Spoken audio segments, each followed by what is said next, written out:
নৌকাগুলো রাজপুত্রের হৃদয় বাসনার মতো ছুটিয়া চলিল। শঙ্খদ্বীপে গিয়া এক নৌকা শঙ্খ, চন্দন দ্বীপে গিয়া এক নৌকা চন্দন, প্রবাল দ্বীপে গিয়া এক নৌকা প্রবাল বোঝাই হইল। তাহার পর আর 4 বৎসরে গজদন্ত মৃগনাভি লবঙ্গ জায়ফলে যখন আর 4টি নৌকা পূর্ণ হইল, তখন সহসা একটা বিপর্যয় ঝড় আসিল। সব কটা নৌকা ডুবিল। কেবল একটি নৌকা 3 বন্ধুকে একটা দ্বীপে আছড়াইয়া ফেলিয়া খান খান হইয়া গেল। এই দ্বীপে তাসের টেক্কা, তাসের সাহেব, তাসের বিবি, তাসের গোলাম যথা নিয়মে বাস করে এবং দহলা নহলাগুলো তাহাদের পদানুবর্তী হইয়া যথা নিয়মে কাল কাটায়।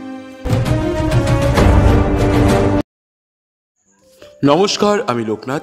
গল্প অ্যান্ড কোন চ্যানেলে আপনাদেরকে স্বাগত।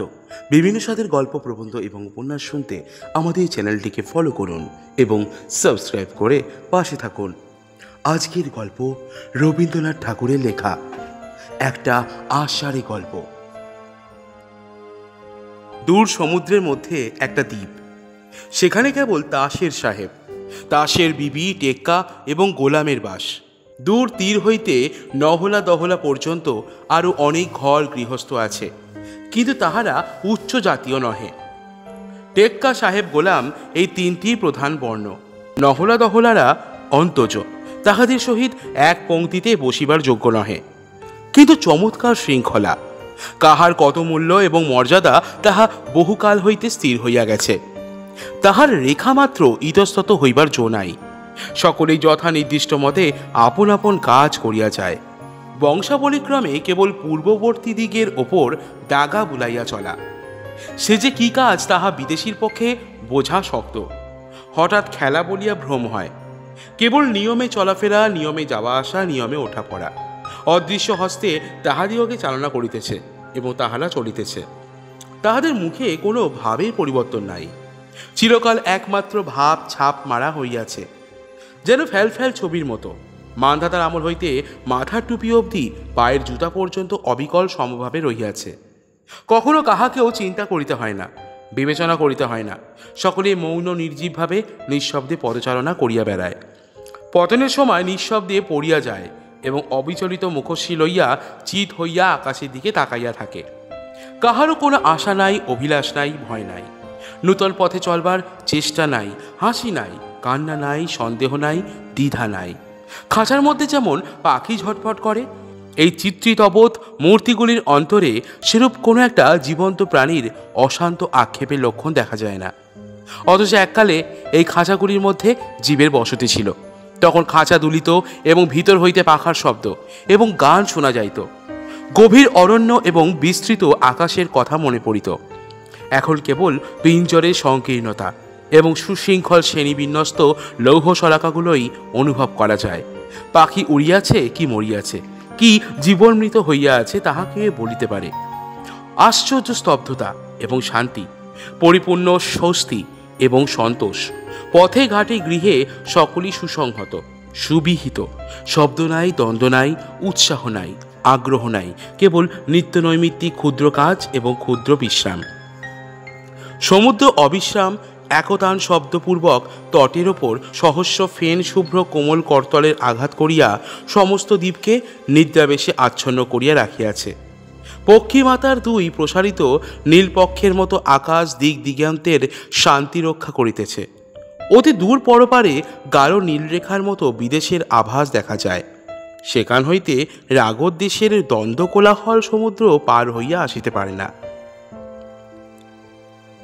সেই পরপারে, সেই বিদেশে এক দুয়ারিনী ছেলের এক রাজপুত্র বাস করে। সে তাহার নির্বাসিত মাতার সহিত সমুদ্র তীরে আপন মনে বাল্যকাল যাপন করিতে থাকে। সে একা বসিয়া মনে মনে এক অত্যন্ত বৃহৎ অভিলাষের জাল বুনিতেছে। সেই জাল দিক দিগন্তরে নিক্ষেপ করিয়া কল্পনায় বিশ্বজগতের নব নব রহস্যরাশি সংগ্রহ করিয়া আপনার দ্বারের কাছে টানিয়া তুলিতেছে। তাহার অশান্ত চিত্ত সমুদ্রের তীরে আকাশের সীমায় ওই দিগন্তরোধী নীলগিরিমালার পরপারে সর্বদা সঞ্চরণ করিয়া ফিরিতেছে। খুঁজিতে চায় কোথায় পক্ষীরাজের ঘোড়া, সাপের মাথার মানিক, পারিজাত পুষ্প, সোনার কাঠি, রূপর কাঠি পাওয়া যায়? কোথায় ৭ সমুদ্র ১৩ নদীর পারে দুর্গম দৈত্য ভবনে স্বপ্ন সম্ভবা আলোক সুন্দরী রাজকুমারী ঘুমাইয়া রইয়াছেন? রাজপুত্র পাঠশালে পড়িতে যায়। সেখানে পাঠান্তে সদাগরের পুত্রের কাছে দেশ বিদেশের কথা এবং কোটালের পুত্রের কাছে তাল বেতালের কাহিনী শোনে। ঝুপঝুপ করিয়া বৃষ্টি পড়ে, মেঘে অন্ধকার হইয়া থাকে। গৃহদ্বারে মায়ের কাছে বসিয়া সমুদ্রের দিকে চাইয়া রাজপুত্র বলে, মা, একটা খুব দূরদেশের গল্প বলো। মা অনেকক্ষণ ধরিয়া তাহার বাল্যশ্রুত এক অপূর্ব দেশের অপূর্ব গল্প বলিতেন। বৃষ্টির ঝড়ঝড় শব্দের মধ্যে সেই গল্প শুনিয়া রাজপুত্রের হৃদয় উদাস হইয়া যাইত। একদিন সদাগরের পুত্র আসিয়া রাজপুত্রকে কহিল, সাঙ্গাত, পড়াশোনা তো সাঙ্গ করিয়াছি, এখন একবার দেশ ভ্রমণে বাইর হইব, তাই বিদায় লইতে আসিলাম। রাজার পুত্র কহিল, আমিও তোমার সঙ্গে যাইব। কোটালের পুত্র কহিল, আমাকে কি একা ফেলিয়া যাইবে? আমিও তোমাদের সঙ্গী। রাজপুত্র দুঃখিনী মাকে গিয়া বলিল, মা, আমি ভ্রমণে বাহির হইতেছি, এবার তোমার দুঃখমোচনের উপায় করিয়া আসিব। 3 বন্ধুতে বাহির হইয়া পড়িল। সমুদ্রে সদাগরের দ্বাদশ তরী প্রস্তুত ছিল। 3 বন্ধু চড়িয়া বসিল। দক্ষিণের বাতাসে পাল ভরিয়া উঠিল। নৌকাগুলো রাজপুত্রের হৃদয় বাসনার মতো ছুটিয়া চলিল। শঙ্খদ্বীপে গিয়া এক নৌকা শঙ্খ, চন্দন দ্বীপে গিয়া এক নৌকা চন্দন, প্রবাল দ্বীপে গিয়া এক নৌকা প্রবাল বোঝাই হইল। তাহার পর আর 4 বৎসরে গজদন্ত, মৃগনাভি, লবঙ্গ, জায়ফলে যখন আর 4টি নৌকা পূর্ণ হইল, তখন সহসা একটা বিপর্যয় ঝড় আসিল। সব কটা নৌকা ডুবিল। কেবল একটি নৌকা 3 বন্ধুকে একটা দ্বীপে আছড়াইয়া ফেলিয়া খান খান হইয়া গেল। এই দ্বীপে তাসের টেক্কা, তাসের সাহেব, তাসের বিবি, তাসের গোলাম যথা নিয়মে বাস করে এবং দহলা নহলাগুলো তাহাদের পদানুবর্তী হইয়া যথা নিয়মে কাল কাটায়। তাসের রাজ্যে এতদিন এত উপদ্রব ছিল না। এই প্রথম গোলযোগের সূত্রপাত হইল। এতদিন পরে প্রথমেই একটা তর্ক উঠিল, এই যে 3টে লোক হঠাৎ একদিন সন্ধ্যাবেলায় সমুদ্র হইতে উঠিয়া আসিল, ইহাদিগকে কোন শ্রেণীতে ফেলা যাইবে? প্রথমত, ইহারা কোন জাতি, টেক্কা, সাহেব, গোলাম না দহলা নহলা? দ্বিতীয়ত, ইহারা কোন গোত্র, ইস্কাবল, চিরেতন, হরতন অথবা রুহিতন? এই সমস্ত স্থির না হইলে ইহাদের সহিত কোনরূপ ব্যবহার করাই কঠিন। ইহারা কাহার অন্ন খাইবে, কাহার সহিত বাস করিবে? ইহাদের মধ্যে অধিকার ভেদে কেই বা বায়ুকোণে, কেই বা নৈঋত কোণে, কেই বা ঈশান কোণে মাথা রাখিয়া এবং কেই বা দণ্ডায়মান হইয়া নিদ্রা দিবে, তাহার কিছুই স্থির হয় না। এ রাজ্যে এত বড় বিষম দুশ্চিন্তার কারণ ইতিপূর্বে আর কখনো ঘটে নাই। কিন্তু ক্ষুধা কাতর বিদেশি বন্ধু 3টির এই সকল গুরুতর বিষয়ে তিলমাত্র চিন্তা নাই। তাহারা কোনো গতিকে আহার পাইলে বাঁচে। যখন দেখিল তাহাদের আহারাদি দিতে সকলে ইতস্তত করিতে লাগিল এবং বিধান খুঁজিবার জন্য টেক্কারা বিরাট সভা আহ্বান করিল, তখন তাহারা যে যেখানে যে খাদ্য পাইল খাইতে আরম্ভ করিয়া দিল। এই ব্যবহারে দুরি তিরি পর্যন্ত অবাক। তিরি কহিল, ভাই দুরি, ইহাদের বাজ বিচার কিছুই নাই। দুরি কহিল, হ্যাঁ ভাই তিরি, বেশ দেখিতেছি ইহারা আমাদের অপেক্ষাও নীচ জাতীয়। আহারাদি করিয়া ঠান্ডা হইয়া 3 বন্ধু দেখিল এখানকার মানুষগুলো কিছু নূতন রকমের। যেন জগতে ইহাদের কোথাও মূল নাই, যেন ইহাদের টিকি ধরিয়া কে উৎপাটন করিয়া লইয়াছে। ইহারা এক প্রকার হতবুদ্ধিভাবে সংসারের স্পর্শ পরিত্যাগ করিয়া দুলিয়া দুলিয়া বেড়াইতেছে। যাহা কিছু করিতেছে তাহা যেন আরেকজনকে করাইতেছে, ঠিক যেন পুতলাবাজির দোদুল্যমান পুতুলগুলির মতো। তাই কাহারও মুখে ভাবনা নাই, সকলেই নিরতিশয় গম্ভীর চালে যথা নিয়মে চলাফেরা করিতেছে, অথচ সব শুদ্ধ ভারী অদ্ভুত দেখাইতেছে। চারিদিকে এই জীবন্ত নির্জীবতার পরম গম্ভীর রকম সকম দেখিয়া রাজপুত্র আকাশে মুখ তুলিয়া হা হা করিয়া হাসিয়া উঠিল। এই আন্তরিক কৌতুকের উচ্চ হাস্যধ্বনি দাস রাজ্যের কলরবহীন রাজপথে ভারী বিচিত্র শুনাইল। এখানে সকলেই এমনই একান্ত যথাযথ, এমনই পরিপাটি, এমনই প্রাচীন, এমনই সুগম্ভীর যে কৌতুক আপনার অকস্মাৎ উচ্ছ্বসিত উচ্ছৃঙ্খল শব্দে আপনি চকিত হইয়া ম্লান হইয়া নির্বাপিত হইয়া গেল। চারিদিকের লোকপ্রবাহ পূর্বাপেক্ষা দ্বিগুণ স্তব্ধ গম্ভীর অনুভূত হইল। কোটালের পুত্র এবং সদাগরের পুত্র ব্যাকুল হইয়া রাজপুত্রকে কহিল, ভাই সাঙ্গাত, এই নিরানন্দ ভূমিতে আর এক দণ্ড নয়, এখানে আর 2 দিন থাকিলে মাঝে মাঝে আপনাকে স্পর্শ করিয়া দেখিতে হইবে জীবিত আছে কিনা। রাজপুত্র কহিল, না ভাই, আমার কৌতূহল হইতেছে, ইহারা মানুষের মতো দেখিতে ইহাদের মধ্যে এক ফোঁটা জীবন্ত পদার্থ আছে কিনা একবার নাড়া দিয়া দেখিতে হইবে। এমনই তো কিছুকাল যায়, কিন্তু এই 3টে বিদেশি যুবক কোনো নিয়মের মধ্যেই ধরা দেয় না। যেখানে যখন ওঠা বসা, মুখ ফেরানো, উপুর হওয়া, চিত হওয়া, মাথা নাড়া, ডিগবাজি খাওয়া উচিত, ইহারা তাহার কিছুই করে না, বরং সকৌতুকে নিরীক্ষণ করে এবং হাসে। এই সমস্ত যথাবিহিত অশেষ ক্রিয়াকলাপের মধ্যে যে একটি দিগ্গজ গাম্ভীর্য আছে, ইহারা তদ্বারা অভিভূত হয় না। একদিন টেক্কা সাহেব গোলাম আসিয়া রাজপুত্র, কোঠালির পুত্র এবং সদাগরের পুত্রকে হাঁড়ির মতো গলা করিয়া অবিচলিত গম্ভীর মুখে জিজ্ঞাসা করিল, তোমরা বিধান মতে চলিতেছ না কেন? 3 বন্ধু উত্তর কহিল, ও আমাদের ইচ্ছা। হাঁড়ির মতো গলা করিয়া তাস রাজ্যের 3 অধিনায়ক স্বপ্নাভিভূতের মতো বলিল, ইচ্ছা? সে বেটাকে? ইচ্ছা কি সেদিন বুঝিল না, কিন্তু ক্রমে ক্রমে বুঝিল। প্রতিদিন দেখিতে লাগিল এমন করিয়া না চলিয়া অমন করিয়া চলাও সম্ভব। যেমন এদিকে আছে তেমনি ওদিকও আছে। বিদেশ হইতে 3টে জীবন্ত দৃষ্টান্ত আসিয়া জানাইয়া দিল বিধানের মধ্যেই মানবের সমস্ত স্বাধীনতার সীমা নহে। এমনই করিয়া তাহারা ইচ্ছা নামক একটা রাজশক্তির প্রভাব অস্পষ্টভাবে অনুভব করিতে লাগিল। ওই সেটি যেমনি অনুভব করা অমনি তাস রাজ্যের আগাগোড়া অল্প অল্প করিয়া আন্দোলিত হইতে আরম্ভ হইল। গতনিদ্র প্রকাণ্ড অজগর সর্পের অনেকগুলো কুণ্ডলীর মধ্যে জাগরণ যেমন অত্যন্ত মন্দন গতিতে সঞ্চলন করিতে থাকে সেইরূপ। নির্বিকার মূর্তি বিবি এতদিন কাহারও দিকে দৃষ্টিপাত করে নাই, নির্বাক নিরুদ্বিগ্নভাবে আপনার কাজ করিয়া গেছে। এখন একদিন বসন্তের অপরাহ্নে ইহাদের মধ্যে একজন চকিতের মতো ঘনকৃষ্ণ পক্ষ ঊর্ধ্বে উৎক্ষিপ্ত করিয়া রাজপুত্রের দিকে মুগ্ধ নেত্রে কটাক্ষপাত করিল। রাজপুত্র চমকিয়া উঠিয়া কহিল, এই কি সর্বনাশ! আমি জানতাম ইহারা এক একটা মূর্তিপথ, তাহা তো নহে, দেখিতেছি এ যে নারী। কোঠালের পুত্র সদাগরের পুত্রকে নির্ভীতে রাখিয়া লইয়া রাজকুমার কহিল, ভাই, ইহার মধ্যে বড় মাধুর্য আছে। তাহার সেই নবভাবদীপ্ত কৃষ্ণনেত্রের প্রথম কটাক্ষপাতে আমার মনে হইল যেন আমি এক নূতন সৃষ্ট জগতের প্রথম উষার প্রথম উদয় দেখিতে পাইলাম। এতদিন যে ধৈর্য ধরিয়া অবস্থান করিতেছি, আজ তাহা সার্থক হইল। 2 বন্ধু পরম কৌতূহলের সহিত সহাস্যে কহিল, ও সত্য নাকি সাঙ্গাত? সেই হতভাগিনী হরতনের বিবিটি আজ হইতে প্রতিদিন নিয়ম ভুলিতে লাগিল।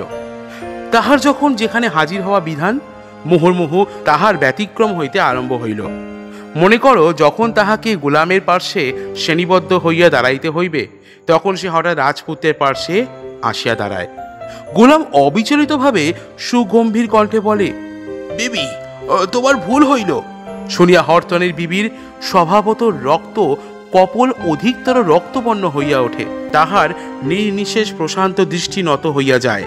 রাজপুত্র উত্তর দেয়, কিছু ভুল হয় নাই, আজ হইতে আমিই গোলাম। নবপ্রস্ফুটিত রমণীর হৃদয় হইতে এ কি অভূতপূর্ব শোভা, এ কি অভাবনীয় লাবণ্য বিস্ফোরিত হইতে লাগিল। তাহার গতিতে এ কি সুমধুর চাঞ্চল্য, তাহার দৃষ্টিপাতে এ কি হৃদয়ের হিল্লোল, তাহার সমস্ত অস্তিত্ব হইতে এ কি একটি সুগন্ধি আরতি উচ্ছ্বাস উচ্ছ্বসিত হইয়া উঠিতেছে। এই নব অপরাধিনী ভ্রম সংশোধনে সাতিশয় মনোযোগ করিতে গিয়া আজকাল সকলেরই ভ্রম হইতে লাগিল। টেক্কা আপনার চিরন্তন মর্যাদা রক্ষার কথা বিস্তৃত হইল। সাহেব গোলামে আর প্রভেদ থাকে না। দহলা নহলাগুলো পর্যন্ত কেমন হইয়া গেল। এই পুরাতন দ্বীপে বসন্তের কোকিল অনেকবার ডাকিয়াছে, কিন্তু সেইবার যেমন ডাকিল এমন আর কখনো ডাকে নাই। সমুদ্র চিরদিন একতান কলধ্বনিতে গান করিয়া আসিতেছে, কিন্তু এতদিন সে সনাতন বিধানের অলঙ্ঘ্য মহিমা এক সুরে ঘোষণা করিয়া আসিয়াছে। আজ সহসা দক্ষিণ বায়ুচঞ্চল বিশ্বব্যাপী দুরন্ত যৌবন তরঙ্গ রাশির মতো আলোতে ছায়াতে ভঙ্গিতে ভাষাতে আপনার অগাধ আকুলতা ব্যক্ত করিতে চেষ্টা করিতে লাগিল। এ কি সেই টেক্কা, সেই সাহেব, সেই গোলাম? কোথায় গেল সেই পরিতুষ্ট পরিস্ফুট সুগোল মুখচ্ছবি? কেহ বা আকাশের দিকে চায়, কেউ বা সমুদ্রের ধারে বসিয়া থাকে, কাহারও বা রাত্রে নিদ্রা হয় না, কাহারও বা আহারে মন নাই। মুখে কাহারও ঈর্ষা, কাহারও অনুরাগ, কাহারও ব্যাকুলতা, কাহারও সংশয়, কোথাও হাসি, কোথাও রোদন, কোথাও সঙ্গীত। সকলেরই নিজের নিজের প্রতি এবং অন্যের প্রতি দৃষ্টি পড়িয়াছে। সকলে আপনার সহিত অন্যের তুলনা করিতেছে। টেক্কা ভাবিতেছে, সাহেব ছোকরাটাকে দেখিতে নেহাত মন্দ না হোক, কিন্তু উহার শ্রী নাই। আমার চালচলনের মধ্যে এমন একটা মাহাত্ম্য আছে যে কোনো কোনো ব্যক্তি বিশেষের দৃষ্টি আমার দিকে আকৃষ্ট না হইয়া থাকিতে পারে না। আর সাহেব ভাবিতেছে, টেক্কা সর্বদা ভারী টকটক করিয়া ঘাড় বাঁকাইয়া বেড়াইতেছে, মনে করিতেছে উহাকে দেখিয়া বিবিগুলো বুক ফাটিয়া মারা গেল বলিয়া ঈষৎ বক্র হাসিয়া দর্পণে মুখ দেখিতেছে। দেশে যতগুলো বিবি ছিলেন সকলেই প্রাণপণে সাজসজ্জা করেন আর পরস্পরকে লক্ষ্য করিয়া বলেন, আহ, মরিয়া যাই। গর্বিণীর এত সাজের ধুম কিসের জন্য গো বাপু? উহার রকম সকম দেখে লজ্জা করে বলিয়া দ্বিগুণ প্রযত্নে হাব ভাব বিস্তার করিতে থাকেন। আবার কোথাও দুই সখায়, কোথাও দুই সখীতে গলা ধরিয়া নিভৃতে বসিয়া গোপন কথাবার্তা হইতে থাকে। কখনো হাসে, কখনো কাঁদে, কখনো রাগ করে, কখনো মান অভিমান চলে, কখনো সাধাসাধি হয়। যুবকগুলো পাথরের ধারে বনের ছায়ায় তরুমূলে পৃষ্ঠ রাখিয়া শুল্কপত্র রাশির ওপর পা ছড়াইয়া অলসভাবে বসিয়া থাকে। বালা সুনীল বসন পড়িয়া সেই ছায়াপথ দিয়া আপন মনে চলিতে চলিতে সেইখানে আসিয়া মুখ নত করিয়া চোখ ফিরাইয়া লয়, যেন কাহাকেও দেখিতে পায় নাই, যেন কাহাকেও দেখা দিতে আসে নাই, এমনই ভাব করিয়া চলিয়া যায়। তাই দেখিয়া কোনো কোনো খ্যাপা যুবক দুঃসাহসে ভর করিয়া তাড়াতাড়ি কাছে অগ্রসর হয়, কিন্তু মনের মতো একটাও কথা জোগায় না, অপ্রতিভ হইয়া দাঁড়াইয়া পড়ে। অনুকূল অবসর চলিয়া যায় এবং রমণীয় অতীত মুহূর্তের মতো ক্রমে ক্রমে দূরে বিলীন হইয়া যায়। মাথার ওপরে পাখি ডাকিতে থাকে, বাতাস অঞ্চল ও অলক উড়াইয়া হু হু করিয়া বহিয়া যায়। তরুপল্লব ঝরমর মর্মর করে এবং সমুদ্রের অবিশ্রাম উচ্ছ্বসিত ধ্বনি হৃদয়ের অব্যক্ত বাসনাকে দ্বিগুণ দোদুল্যমান করিয়া তোলে। একটা বসন্তে তিনটে বিদেশি যুবক আসিয়া মরা গাঙে এমনই একটা ভরা তুফান তুলিয়া দিল। রাজপুত্র দেখিলেন জোয়ার ভাটার মাঝখানে সমস্ত দেশটা থমথম করিতেছে, কথা নাই, কেবল মুখ চাওয়াচাই, কেবল এক পা এগোনো, দুই পা পেছনো, কেবল আপনার মনের বাসনা স্তূপাকার করিয়া বালির ঘর গড়া এবং বালির ঘর ভাঙা। সকলেই যেন ঘরের কোণে বসিয়া আপনার অগ্নিতে আপনাকে আহুতি দিতেছে এবং প্রতিদিন কৃশ ও বাক্যহীন হইয়া যাইতেছে। কেবল চোখ দুটা জ্বলিতেছে এবং অন্তর্নিহিত বাণীর আন্দোলনে ওষ্ঠাধর বায়ুকম্পিত পল্লবের মতো স্পন্দিত হইতেছে। রাজপুত্র সকলকে রাখিয়া বলিলেন, বাঁশি আনো, তৌরি ভেরি বাজাও, সকলে আনন্দধ্বনি করো, হরতনের বিবি স্বয়ংবরা হইবেন। তৎক্ষণাৎ দহলা নহলা বাঁশিতে ফুটিতে লাগিল, দুরি তিরি তুরি ভেরি লইয়া পড়িল। হঠাৎ এই তুমুল আনন্দ তরঙ্গে সেই কানাকানি চাওয়াচাই ভাঙিয়া গেল। উৎসবে নরনারী একত্র মিলিত হইয়া কত কথা, কত হাসি, কত পরিহাস, কত রহস্যচ্ছলে মনের কথা বলা, কত ছল করিয়া অবিশ্বাস দেখানো, কত উচ্চ হাস্যে তুচ্ছ আলাপ। ঘন অরণ্যে পাতা শুটিলে যেমন শাখায় শাখায় পাতায় পাতায় লতায় বৃক্ষে নানা ভঙ্গিতে হেলা দোলা মেলামেলি হইতে থাকে, ইহাদের মধ্যে তেমনই হইতে লাগিল। এমনই কলরব আনন্দোৎসবের মধ্যে বাঁশিতে সকাল হইতে বড় মধুর স্বরে সাহানা বাজিতে লাগিল। আনন্দের মধ্যে গভীরতা, মিলনের মধ্যে ব্যাকুলতা, বিশ্বদৃশ্যের মধ্যে সৌন্দর্য, হৃদয়ে হৃদয়ে প্রীতির বেদনা সঞ্চার করিল। যাহারা ভালো করিয়া ভালোবাসে নাই তাহারা ভালোবাসিল, যাহারা ভালোবাসিয়াছিল তাহারা আনন্দে উদাস হইয়া গেল। হরতনের বিবি রাঙা বসন পড়িয়া সমস্ত দিন একটা গোপন ছায়াকুঞ্জে বসিয়াছিল।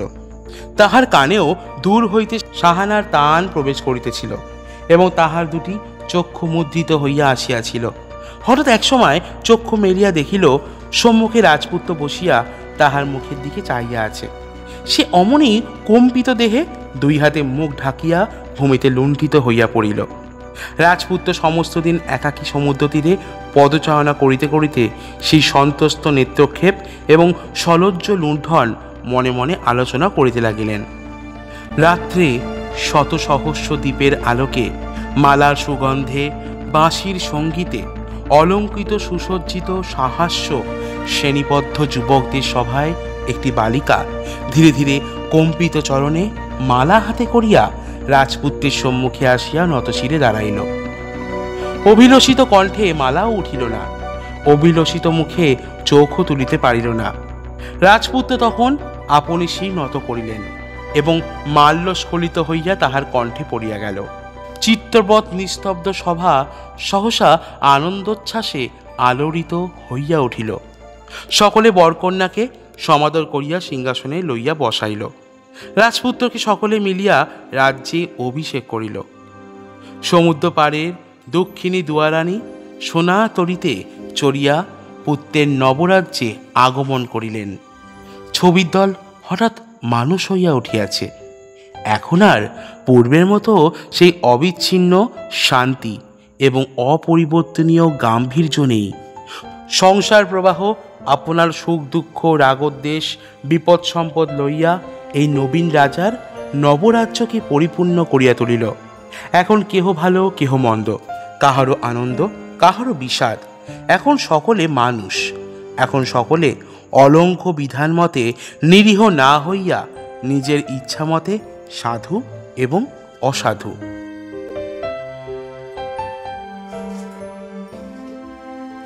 শুনছিলেন রবীন্দ্রনাথ ঠাকুরের লেখা গল্প একটা আষাঢ়ী গল্প। গল্প পাঠ এবং বিভিন্ন চরিত্রে ছিলাম আমি লোকনাথ।